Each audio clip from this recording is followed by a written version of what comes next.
menanyakan kepada Bapak Ibu bahwa salah satu materi yang ada di program guru penggerak, yaitu di special edisinya adalah di modul 1.4. Di situ kami ada membahas materi namanya budaya positif. Apa itu budaya positif, Bapak Ibu? Budaya positif itu adalah perwujudan dari nilai-nilai atau keyakinan universal yang diterapkan di sekolah. Nilai-nilai universal yang dibutuhkan oleh anak didik kita itu sekarang adalah nilai profil pelajar Pancasila. Jadi bagaimana cara kita mewujudkan profil pelajar Pancasila itu, itulah budaya positif yang mau kita terapkan di sekolah. Seperti itu. Nah, di materi budaya positif ini Bapak Ibu. Sebentar ya Bu, ada kendala, saya mau geser materi, terlewat ini sedikit.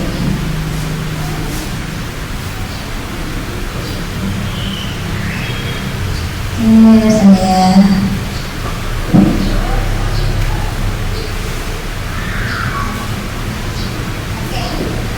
Bapak Ibu, di dalam materi budaya positif ini sebenarnya di dalam program guru penggerak itu ada 6 materi yang kami pelajari.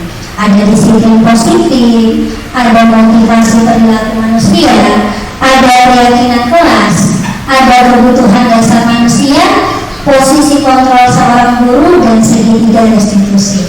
Nah, maksud saya di sini membagikan pemahaman saya tentang budaya positif ini. Saya harap nantinya Bapak Ibu bisa menerapkan apa yang ada budaya positif yang sudah saya pahami ini, juga bisa Bapak Ibu terapkan di kelas Bapak Ibu masing-masing. Nah, kebetulan di hari ini sepertinya saya tidak akan bisa menyampaikan keseluruhan materi karena mungkin terbatasnya waktu, tapi untuk beberapa poin-poin pentingnya tetap akan saya sampaikan kepada Bapak Ibu. Nah, sebelum sampai ke materi yang lain Bapak Ibu, di sini saya mau mengajak Bapak Ibu dulu untuk bermain games cobalah buka. Tunggu ya Bapak Ibu.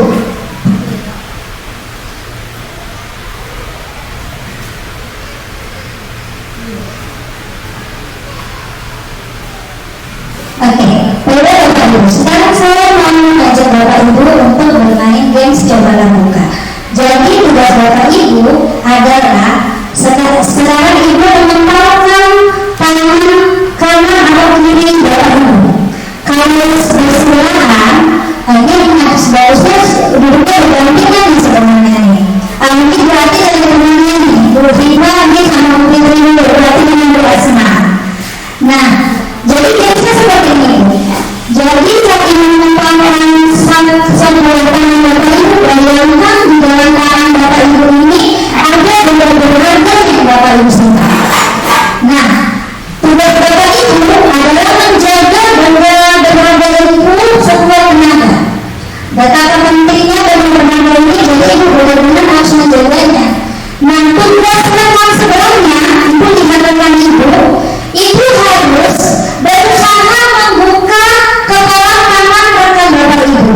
Jadi dari membuka tangan itu Ibu boleh mengomongkan di apapun, boleh membujuk, boleh mengintip bilas, boleh menggoda, boleh memarahi, mengkritik, bahkan boleh menawari uang. Jadi sebenarnya dulu ya, mungkin kalau misalnya bermanfaat sama di coba dulu Bu Ira untuk membuka, baru setelah itu bergantian Bu Ira yang mencoba merayu Nova ataupun marahi boleh. Selama 30 detik Bapak Ibu coba berusaha membuka kepala tangan kawannya masing-masing. Oke, saya kasih 30 detik. Nah, boleh Ibu marahi, boleh Ibu merayu. Nanti sampai dari siapa yang kira-kira ada yang membuka tangannya, rayuannya seperti apa, saya mau tahu gitu. Ada nggak yang berhasil membuka kepala tangannya atau tidak berhasil? Nanti saya kasih waktu 30 detik ya Bapak Ibu ya. Dirayu tangannya 30 detik, setelah itu langsung berhenti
sayuran juga, dimakan juga kayak Bu. Jadi tidak mau terbuka juga, bagaimana kuncinya? Sudah benar-benar kita coba. Coba kira-kira apa alasan ibu kenapa ibu nggak mau buka? Oke Bu. Karena saya nggak mau bukanya Bu, rasa saya rilangnya atau marahnya keluar keras gitu. Jadi terlalu ya Bu. Nah, sekarang saya mau sampaikan kepada Bapak Ibu dan di sini. Jadi Bapak Ibu, itulah namanya kontrol diri Bapak Ibu. Yang bisa membuka kepala Bapak Ibu adalah diri Bapak Ibu sendiri. Mungkin bisa membukanya kepada Bu Nova karena dia mau membukanya dengan mendengarkan bujukan Bu Nova. Nah Bu Dewi tadi tidak mau katanya membukanya karena memang dia tidak, bagi dia rayuannya itu tidak membuat dia ingin membuka itu gitu. Jadi sebenarnya kontrol diri kita itu yang udah kita sendiri Bapak Ibu. Kita mau berubah atau tidak, yang perannya itu hanya kita sendiri yang bisa menentukan. Sebesar apapun rayuannya, kalau ibu tidak mau merubah diri ibu, sebesar apapun ajakannya, kalau memang dari diri Bapak Ibu sendiri yang tidak mau membuka, itu tidak akan bisa berubah. Jadi kunci kontrolnya itu ada di diri kita sendiri. Kita mau berubah menjadi lebih baik atau tidak, itu semuanya juga akan kembali pada diri kita sendiri. Jadi saya minta kepada Bapak Ibu,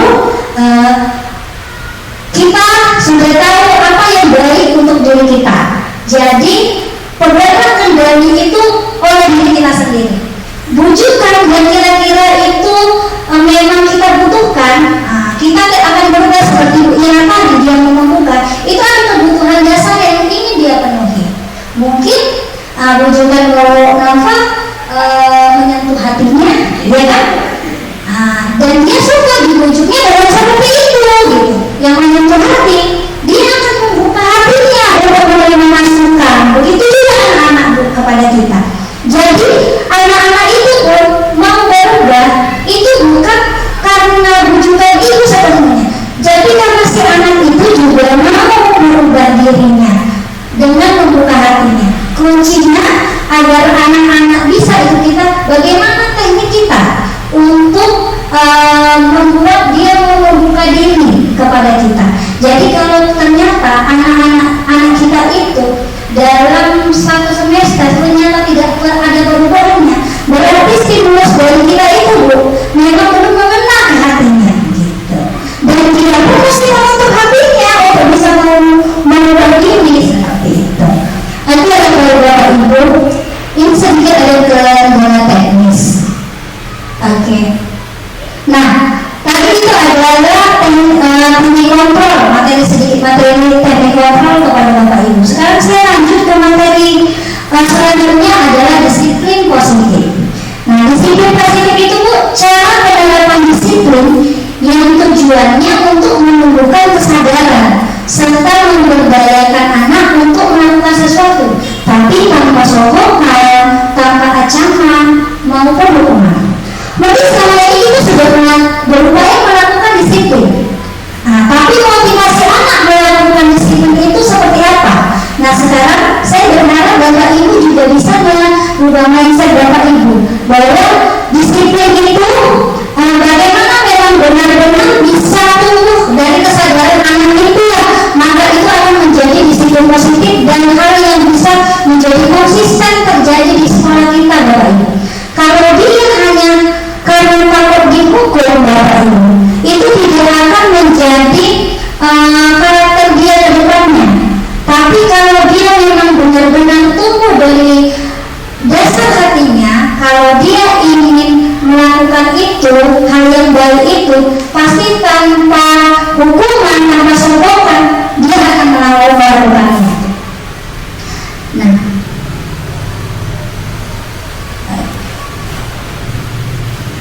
saya mohon maaf ya Bu, ada kendala jaringan. Ini saya nggak mau login, jadi saya pindah ke PDF. Coba dulu ya Bu.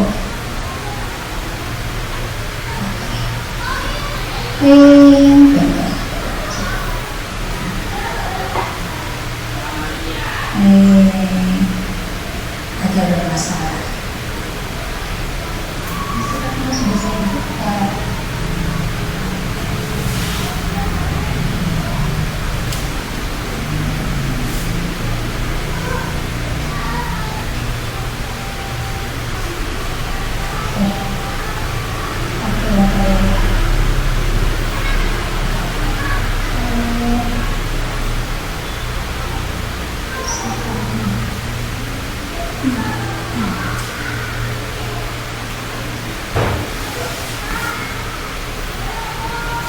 Masih bermasalah juga, kita baru yang membantu.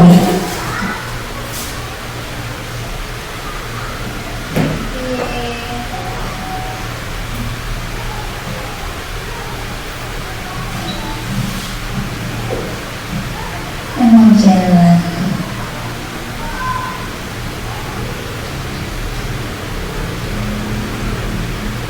Saya coba buka ulang ya Bapak Ibu ya.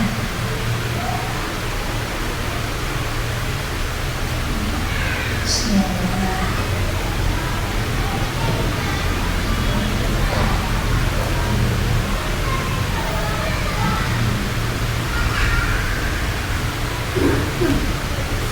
Ada yang bisa berbagi jaringan dulu kira-kira? Saya mah. Mungkin kita cut dulu, cut. Ibu yang 16 Bu akan Oke, dulu. Oh.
Oke, baiklah Bapak Ibu. Sekarang saya lanjutkan kembali. Seperti tadi yang saya sampaikan, Bapak Ibu, budaya positif itu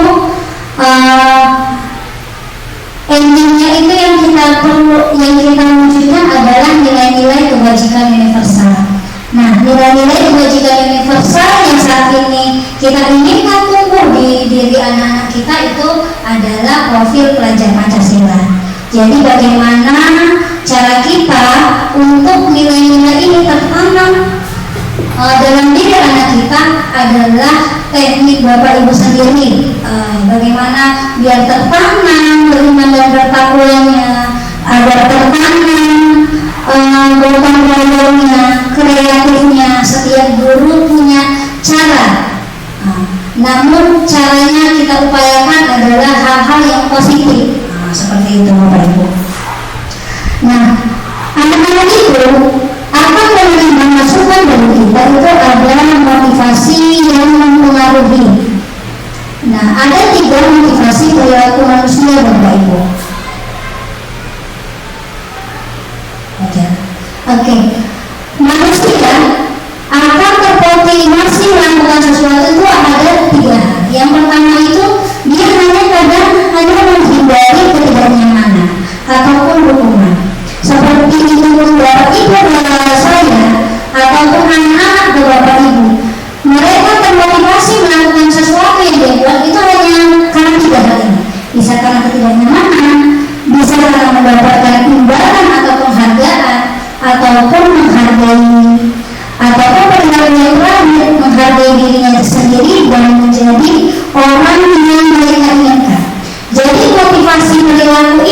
yang benar-benar bisa menjadi karakter dan tertanam kepada dirinya adalah saat dia mau melakukan sesuatu adalah untuk menghargai diri dia sendiri dan menjadi orang yang memang itu yang mereka inginkan. Saat ibu berperilaku hanya karena yang dua ini Bapak Ibu, itu tidak akan pernah menjadi karakter Bapak Ibu. Begitu juga sama anak-anak. Saat anak-anak ini mau mengerjakan tugas hanya karena saya pengen tidak dihukum, besok-besok dia tidak akan mengulangi hal yang sama gitu. Kalau suatu saat tidak dihukum, aku nggak ngerjain tugas, dia akan jadi seperti itu. Atau kalau dia kamu akan saya kasih hadiah, dia dapat nilainya 100. Jadi dia hanya akan berusaha saat dia untuk mendapatkan hadiah tersebut seperti itu. Sebenarnya itu tadi mesti jadi poin yang baik ya Bapak Ibu saat kita memberikan reward kepada anak. Tapi jangan kita jadikan itulah motivasi perilaku anak-anak di kelas kita. Jadi bagaimana cara Bapak Ibu dengan membangun bonding kepada anak-anak agar motivasi yang tertanam dalam dirinya itu adalah memang untuk menghargai diri dia sendiri dan menjadi orang yang mereka inginkan. Aku memang mau jadi kok anak yang disiplin kepada Bu Ati misalnya. Saya memang mau jadi murid yang disiplin kok kepada Bu Dewi. Jadi kalau dia memang ingin dari dalam dirinya jadi yang disiplin, dia akan datang selalu tepat waktu tanpa ibu kasih hadiah ataupun ibu hukum. Itu kalau itu sudah bisa menjadikan anak-anak sebagai motivasi perilakunya adalah untuk menjadikan yang seperti yang dia inginkan dan dalam hati jadi benar-benar disiplin, itu ibu berarti sudah menemui teknik yang tepat dan ibu sudah menjadi guru yang sebenarnya disayang dan dicinta oleh anak-anak. Nah selanjutnya Bapak Ibu,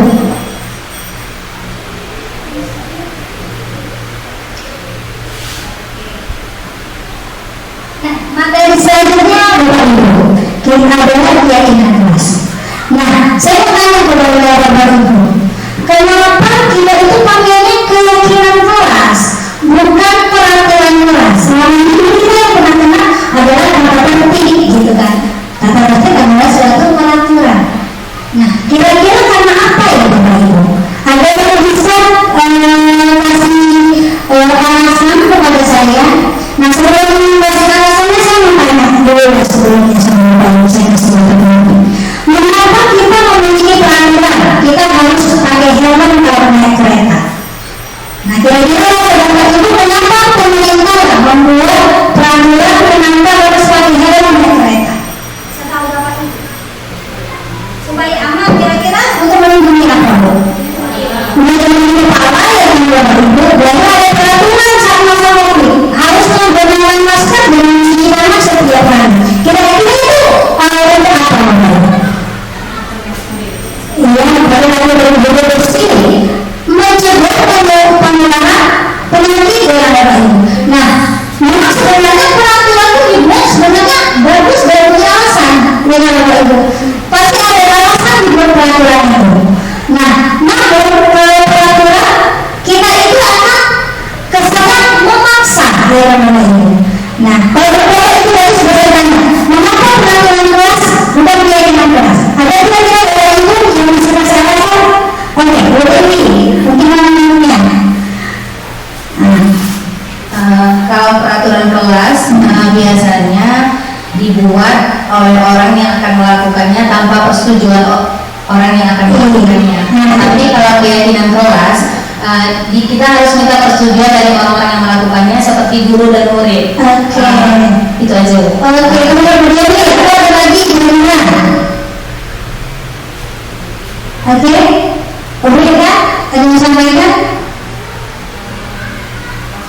Pas, oke.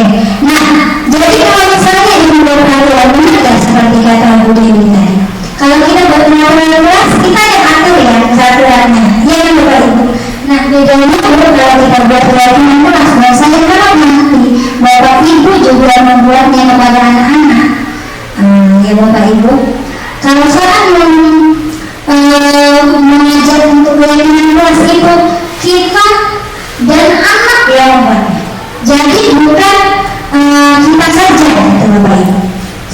17-nya ini ya.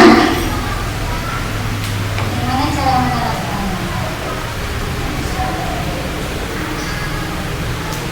Nah, di sini saya akan menunjukkan kepada Bapak Ibu. Oke, ini tadi. Kalau yang kelas itu harus sepakat. Jadi ibu harus keluarkan kata-kata itu sepakatnya anak-anak. Jadi kalau sepakat itu ada persetujuan antara ibu dan si anak. Nah, jadi harus ada yang sepakat. Kalau dia belum sepakati, berarti kan dia tidak menepati janji, dia akan ngabur. Gitu. Jadi ada kesepakatan antara guru dan siswa dan siswa yang besar untuk kelas Bapak Ibu. Nah, kalau aturan itu biasanya dibuat oleh gurunya dengan seperti yang sudah disampaikan dan bersifatnya satu arah. Hanya ibu yang mengeluarkan aturan-aturan itu tanpa persetujuan mereka. Tapi kalau tidak mau, mereka akan melakukannya karena itu sudah ibu buat. Itu peraturan. Tapi seperti yang saya sampaikan tadi, motivasinya akan berbeda saat ibu membuatnya peraturan kelas. Mereka mungkin akan melakukannya seperti motivasi yang nomor 1 dan 2. Takut dihukumkah? Kalau aku bagus akan dapat penghargaan dari ibu guru. Kan seperti itu. Nah, kalau kesepakatan kelas ini kita upayakan agar konsisten di anak-anak kita ya Bapak Ibu. Karakter universalnya tadi kan sudah saya sampaikan. Kita upayakan di dalam proses belajar Pancasila itu terlihat. Bagaimana kalau kita menanamkan beriman dan bertakwanya? Cara kita membuat diri kesepakatan kelas seperti apa? Itu adalah teknik Bapak Ibu. Namun bagaimana cara membuat kesepakatan? Oke. Di sini saya tunjukkan prosedurnya itu ada Bapak Ibu. Semoga nanti bisa Bapak Ibu terapkan untuk kita mengajar baru ini. Saya harap kita semua nantinya punya kesepakatan kelas masing-masing di kelas kita. Yang pertama, kita orientasinya dulu atau kita kenalkan bersama siswa bahwa pentingnya kesepakatan kelas bagi kelancaran proses belajar mengajar. Kemudian kita sepakati, ibu ambil diambil teman untuk menjadi waktu diskusi. Waktu diskusi wajib diikuti oleh seluruh siswa untuk membuat kesepakatan itu. Dari situ ibu sebagai guru memang harus memimpin diskusi terkait kesepakatan itu Bapak Ibu. Nah, dan nanti itu tanya kalian mau kelas seperti apa seperti itu. Tapi ibu harus mampu dulu semua idenya. Bu, saya mau kelasnya enak, banyak musik, misalnya seperti itu ya. Saya selama pada kesempatan dulu. Tanpa semua masukan, boleh ibu pakai sedikit not, ibu tempel, kalau kita mau semua masukan. Bu, saya mau kelasnya itu bersih, mungkin nanti anak-anak yang seperti itu. Semua ide itu harus Bapak Ibu tampung. Dan setelah ibu tampung ide, itulah tugas Bapak Ibu melakukan rekomendasi. Nah, dari semua ide itu bagaimana bahwa dengan karakter yang tadi di perwujudan nilai universal itu bisa kita wujudkan. Dari semua ide itu pasti ada yang bagus. Itulah teknik Bapak Ibu yang melakukan umpan balik. Ya kan Bapak Ibu agar bisa terkumpulkan satu keyakinan kelas.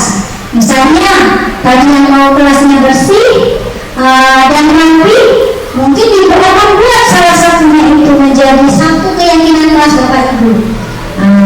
Mungkin dengan setelah itu gini, kalau kesepakatan kelas itu Bu, kita tidak akan bisa menampung seluruhnya. Ide ini diwujudkan dalam satu kesepakatan kelas itu pasti tidak.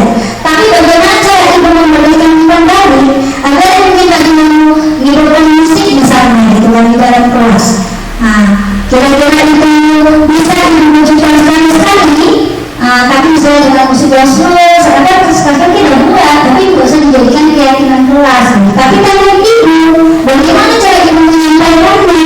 Itu agar dia pun bisa secara tidak langsung menerima seluruh kesepakatan kelas.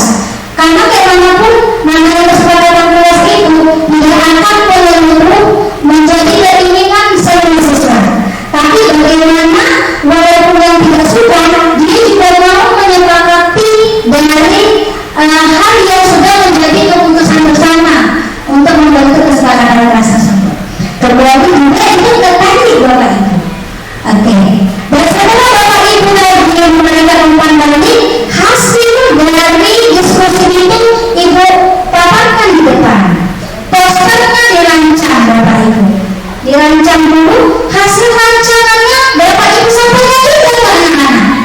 Nah, setelah semacam yang disampaikan, perlu diakumulasi dulu. Bu, saya rasa yang ini nggak cocok ya Bu, ini mesti begini, kami anak-anak ya kan Bu. Tapi kita harus tampung yang dia mau. Agar apa Bu? Ya harus semangat ini benar-benar bisa dijalankan. Saat dia terlibat Bu untuk menyusun itu, yakin dan percayalah Bapak Ibu, dia pun akan lebih terbuka hatinya untuk bisa mengikuti kesepakatan yang ada, karena dia juga terlibat dalam penyusunan itu. Kemudian setelah dievaluasi rencananya, Bapak Ibu juga ambil konsekuensinya Bapak Ibu. Jika ada kesepakatan yang dilanggar, tapi perlu kita putuskan. Jadi misalnya kesepakatan Bapak Ibu untuk selalu menjaga kebersihan dan bertanggung jawab. Ternyata nanti ada yang melanggar, Bapak Ibu harus ajak anak-anak menyepakati. Kira-kira kita kasih konsekuensi apa? Nah, kita tanya sama anak-anak. Jadi mereka akan tahu. Oh, sekarang aku misalnya buat kotor, aku akan melakukan ini gitu. Tapi secara kesepakatan bersama. Pasti nanti anak banyak yang bermasukan. Udah Bu, dia nanti bikin selama seminggu. Kira-kira yang itu.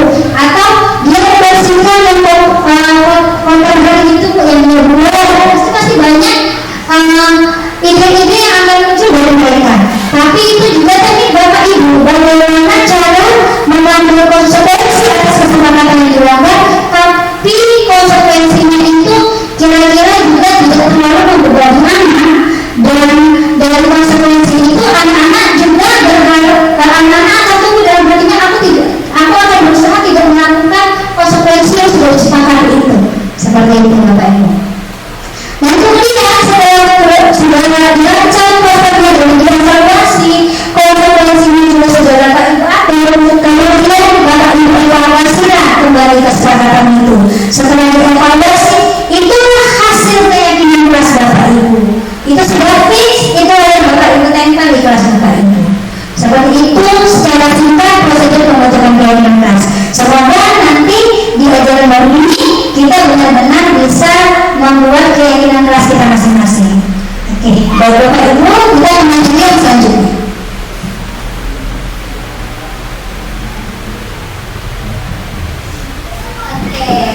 Nah, Bapak Ibu, mengenai posisi ini kami juga ada membahas tentang 5 posisi kontrol guru. Jadi Bapak Ibu sebagai seorang guru, pada umumnya guru itu punya posisi.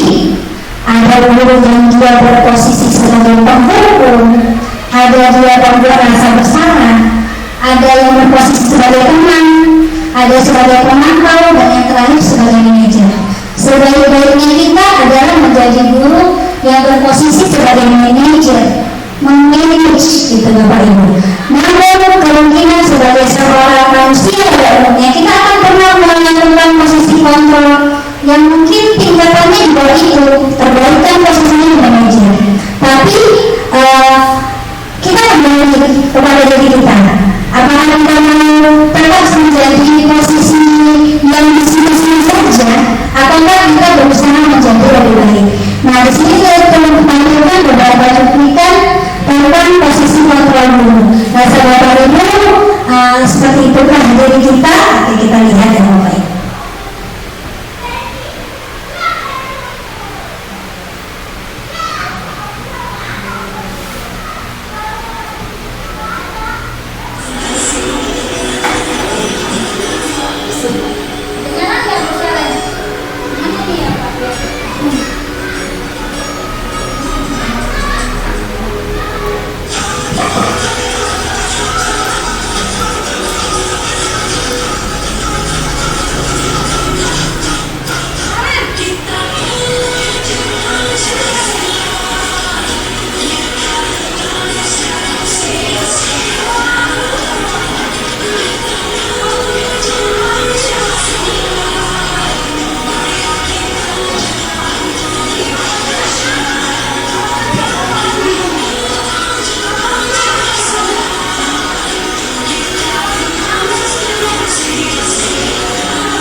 Maaf Bu. Duh Gusti Naren. Kamu suka ya kalau ibu tegur bapak kepala sekolah? Terus, sekarang ibu harus tulis apa ini di buku absen? Ini kamu sudah sering terlambat loh. Ibu harus apa coba? Maaf Bu. Maaf sekali. Ya sudah, lain kali jangan bikin ibu susah lagi ya nak ya. Ibu tidak akan kuat lagi kalau kamu begini terus. Bisa jantungan kalau ibu tegur bapak kepala sekolah. Sana cepat, kelas. Maaf ya Bu. Maaf sekali.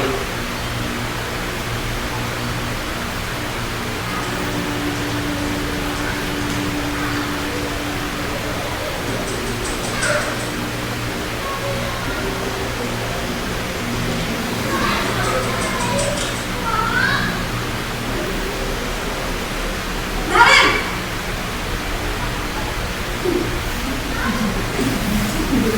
Selamat Bu. Wah, sudah jam berapa ini nak? Lambat lagi ya sayang. Iya Bu. Habis ibu saya belum membangunkan saya Bu. Kamu malah menyalahkan ibu kamu. Kamu bukannya akan paling kencang. Kok terlambat sih? Iya Bu. Saya memang terlambat bangun tadi. Jadi biarpun saya lari kencang, tetap nggak kekejar Bu. Ya sudah sana. Nanti lain kali larinya lebih kencang lagi ya. Biar gak terlambat lagi. Bikin senang ibu. Demi ibu. Bisa kan? Bisa lah Bu. Ya sudah sana masuk kelas. Ibu beresin absen kamu. Kamu ini ada-ada saja.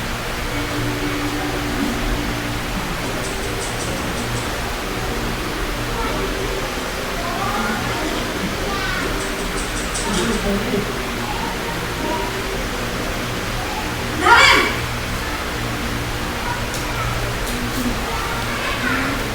Selamat pagi Bu. Naren, apa peraturan sekolah kita tentang jam berapa kita harus masuk sekolah, nak? Kita terus di sekolah jam 7 Bu. Iya betul, sekarang sudah jam 7.20. Naren sudah tahu konsekuensinya jika terlambat hadir. Paham Bu. Saya harus tinggal kelas pas jam istirahat selama 20 menit. Iya benar, konsekuensinya demikian. Jadi nanti jam 9.30 pas istirahat, kamu harus tinggal di kelas, kerjakan tugas tambahan untuk ketertinggalan kamu, ya? Baik.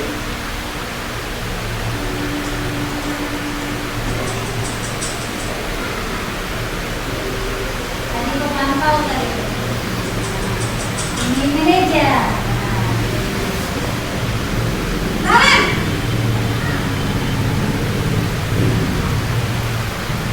Selamat pagi Bu. Selamat pagi Naren. Maaf Bu, saya terlambat. Iya, sekolah masuknya jam 7, sekarang sudah jam 7.20. Jadi sekarang bagaimana ini Naren? Maaf Bu, saya lupa tanggal saya semalam. Baiklah, menurut kamu, kira-kira sekolah yang mana yang perlu kamu tingkatkan? Menghargai diri sendiri dan orang lain mungkin ya Bu. Setuju. Jadi, apakah Naren meyakini prinsip saling menghormati tersebut? Iya Bu, saya meyakininya. Apakah Naren bersedia memperbaiki masalah keterlambatan ini? Bersedia Bu. Bagaimana kamu akan memperbaiki masalah keterlambatan ini? Saya akan coba tidak lupa menyetel alarm saya Bu. Baik, kalau Naren memperbaiki alam di rumah, ada orang yang kira-kira bisa bantu mengingatkan tidak? Ada Bu, kata saya, Kak Emma. Ada lagi selain KM? Selain Kak Emma, ada ibu saya. Baik, jadi yang mengingatkan Naren adalah Kak Emma dan ibu kamu ya? Kira-kira akan mulai start alarm kapan Naren? Setelah pulang sekolah, akan segera saya lakukan. Baik, jadi Naren akan setel alarm untuk bangun besok pagi dan akan diingatkan oleh kakak dan ibu dan Naren ya. Ada lagi yang mungkin perlu dilakukan Naren agar tidak terlambat bangun lagi. Tidak ada Bu. Baik Naren, terima kasih untuk kerjasama kamu. Sekarang kamu perlu kembali ke kelas untuk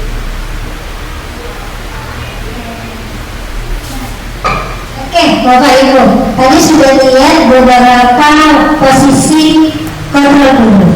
Nah, yang buku ada beberapa bersama, ada yang menjadi imam, pemantau dan juga mengajar. Nah, kita coba bagaimana kalau kita ke posisi guru tapi masih seperti ini. Ada di buku. Oke. Bapak Ibu, kalau kamu mulai kita bisa lihat seperti apa model gurunya. Ya, ada mengajar, menunjuk, ada kita memberikan kompetisi, ada bermain hukuman korban. Tapi itu akan memiliki dampak pada anak itu, Bapak Ibu. Anak itu akan menjadi pencuri, mungkin juga tidak akan menyukai guru atau mata pelajaran tertentu. Nah, kembali ke Bapak Ibu, kalau Ibu mau jadi guru yang pembuku, inilah dampak yang akan terjadi. Dan kalau kita menjadi pimpin, Bapak Ibu merasa bersalah. Memang saya buruk, namun menggunakan siswa, gitu kan. Dampaknya itu, siswa akan merasa bersalah, tapi juga akan membentuk karakter baru ke anak kita. Anaknya akan dewasa dan ini dan yang gini mungkin ibu itu udah apa itu sama aku, balikin sama aku, jadi seperti itu. Nah, kalau ibu mau jadi posisi guru seperti ini saja, ini ada dampaknya, Bapak Ibu. Nah, bagaimana kalau menjadi teman? Untuk di posisi teman, saya rasa sekali-kali kita masih perlu melakukan itu, karena kita juga masih tinggal sekolah dasar. Ada masa-masa yang anak itu memang mencobakan sesuatu saat kita memposisikan diri kita itu sebagai teman, tapi jangan setiap hari, Bapak Ibu. Nah, dampaknya memang mungkin akan bergantung pada guru tersebut dan membuat siswa itu tapi tidak akan mandiri kalau setiap hari Bapak Ibu lakukan. Tapi kalau masih kita lakukan sekali-kali, saya rasa itu juga masih hal yang bisa kita lakukan.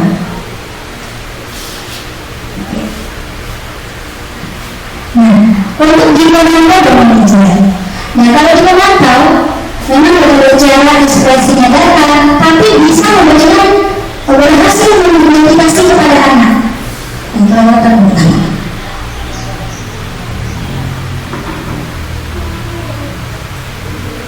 Oke. Nah, hukuman yang diberi tapi tidak memiliki nilai kewajiban universal. Memiliki hukuman, tapi juga tidak sepenuhnya akan membentukkan diri pada siswa.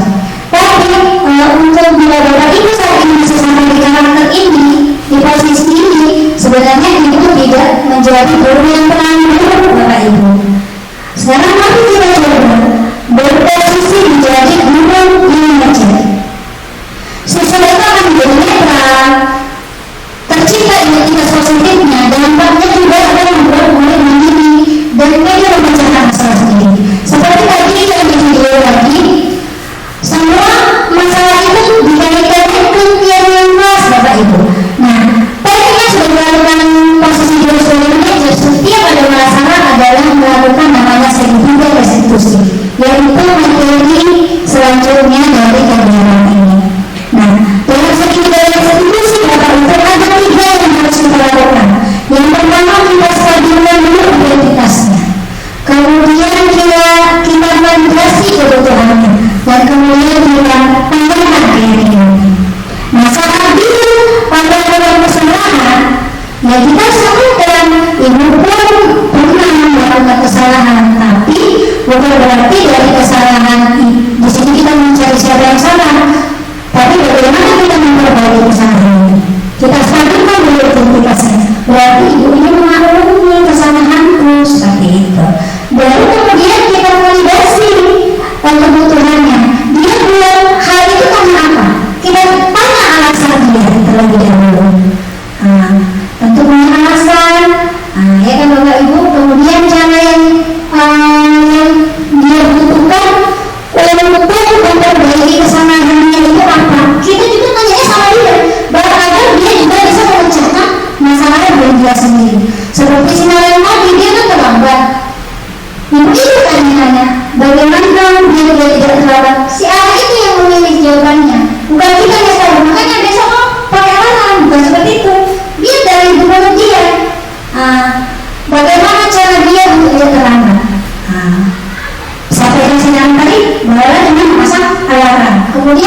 rumah lagi, ada yang bisa mengingatkan kita, sambung kita berikan umpan dari Bapak Ibu.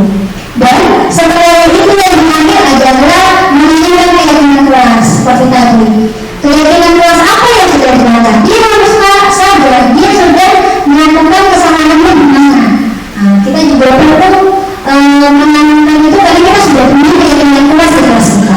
Oke, saya akan menunjukkan salah satu video melakukan sedikit restitusi yang dilakukan salah satu GP saya, Bapak Ibu.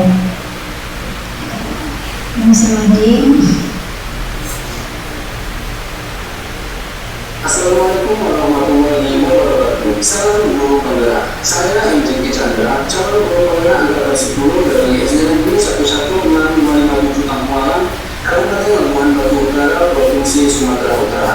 Pada video kali ini saya akan menyampaikan demonstrasi kontekstual maupun satu tingkat budaya positif, yaitu praktek penerapan segitiga restitusi dalam menyelesaikan permasalahan peserta didik yang ada di sekolah saya. Untuk mengingatkan kembali bahwa segitiga restitusi adalah suatu proses dialog yang menjalankan guru atau orang tua agar dapat menghasilkan murid yang mandiri dan bertanggung jawab. Terdapat 3 tahap segitiga restitusi, yaitu menstabilkan identitas, validasi tindakan yang salah, dan menanyakan keyakinan. Pada tahap menstabilkan identitas dilakukan berdasarkan prinsip membuat kesalahan adalah bagian dari proses pembelajaran dan menggeser identitas gagal ke identitas sukses. Selanjutnya, pada tahap validasi tindakan yang salah dilakukan berdasarkan prinsip setiap perilaku berupaya memenuhi suatu kebutuhan tertentu. Guru akan bergeser dari pemikiran stimulus respon menjadi proaktif, sehingga mengenali dan mengakui kebutuhan murid akan memperbaiki hubungan dengan murid. Tahapan yang terakhir adalah menanyakan keyakinan. Pada tahapan ini, murid akan diberi pertanyaan-pertanyaan bermakna untuk memunculkan motivasi secara intrinsik, sehingga mampu mengaitkan keyakinannya dengan tindakan yang salah. Kasus pertama, Gita, murid kelas 5 yang merasa kesal akibat diolok-olok dengan menggunakan nama orang tuanya oleh murid lain yang bernama Levi di depan teman-teman yang lain. Ia marah sampai menarik jilbab Levi.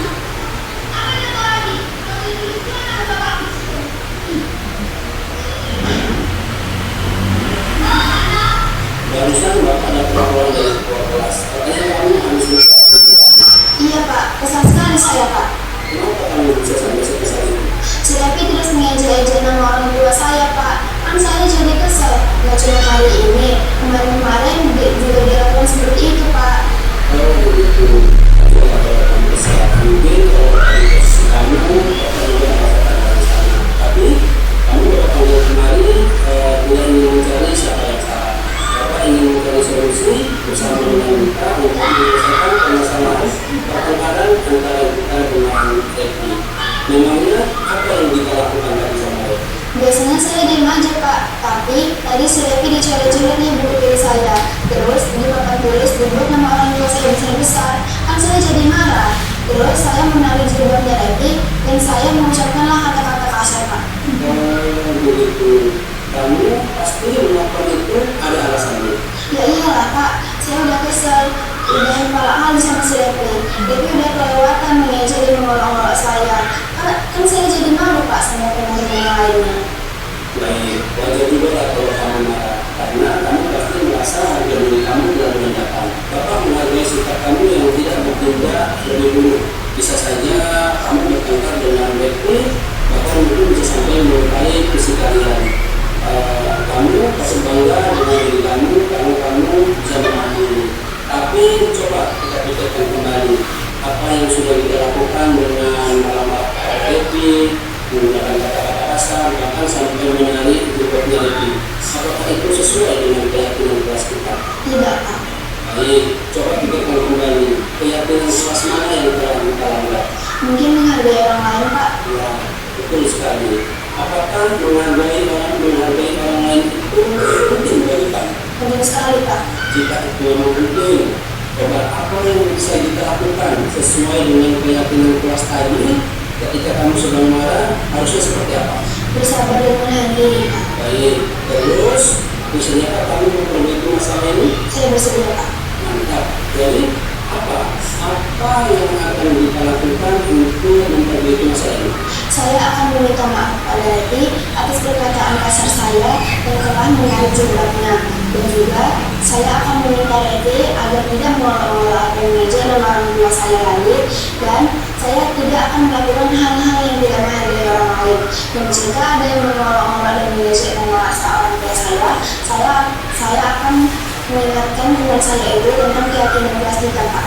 Wow, hebat sekali rencana kamu Gita. Silakan kamu lakukan dan terus semangat ya. Baik Gita, Gita boleh kembali ke kelas kalau begitu. Terima kasih, Pak. Assalamualaikum warahmatullahi wabarakatuh. Hai. Oke, Pak Ibu. Nah, tadi kebetulan mungkin kalau dari Untuk yang disampaikan tadi, anaknya bukan langsung sadar kesalahannya. Dia tahu setelah itu dia harus melakukan apa. Nah, kalau nanti Bapak Ibu bertemu dengan anak yang mungkin dia itu nggak menyadari kesalahannya, itu adalah tugas Bapak Ibu. Jangan memberi feedbacknya. Kalau itu tidak bisa tersebutkan dari mereka bagaimana cara memperbaikinya, itu Bapak Ibu gali terus bagaimana dia bisa keluar dari mulutnya, bagaimana cara memperbaiki kesalahan. Seperti itu Bapak Ibu. Jadi kira-kira setelah mempelajari segitiga restitusi ini dan materi-materi lain yang saya sampaikan, ada nggak yang kira-kira akan Ibu terapkan di kelas Bapak Ibu? Saya mengundang satu orang dari segala materi ini, ada nggak yang kira-kira bisa tersampaikan pemahaman terkait yang saya sampaikan dan mau diterapkan di kelasnya? Mungkin dari yang lain ada yang bisa sampaikan? Apakah materi ini nantinya bisa Bapak Ibu terapkan di kelas Bapak Ibu masing-masing? Apakah itu sebagai proses kontrolnya, ataukah sebagai menerapkan segitiga restitusinya, ataupun keyakinan kelasnya? Saya mau paham, ada yang menyampaikan belum? Kira-kira berarti ada yang ingin Ibu terapkan nggak dari penyampaian pemahaman ini? Mungkin saya akan menerapkan keteraturan kelas tadi, Bu. Dari keteraturan kelas tadi, kira-kira ada manfaatnya nggak nanti ke kelas? ada manfaatnya baik kepada siswanya maupun saya juga. Ada dua manfaat bagi saya dan bagi siswa. Makanya itu Ibu ingin menerapkan. Iya, Bu. Terima kasih ya Bu Rati ya. Oke. Baiklah Bapak Ibu, demikianlah kegiatan penyebaran budaya positif yang saya sampaikan pada hari ini. Semoga apa yang saya sampaikan hari ini bisa menjadi hal yang bisa Bapak Ibu pakai dan gunakan di kelas Bapak Ibu. Selama penyampaian materi, bila ada kendala, kekurangan, saya mohon maaf kepada Bapak Ibu, dan saya akhiri dengan wassalamualaikum warahmatullahi wabarakatuh. Bu Ibu matiin ini. Oh iya Bu. Terima kasih ya Bapak Ibu. Dengan ini lah, Mas.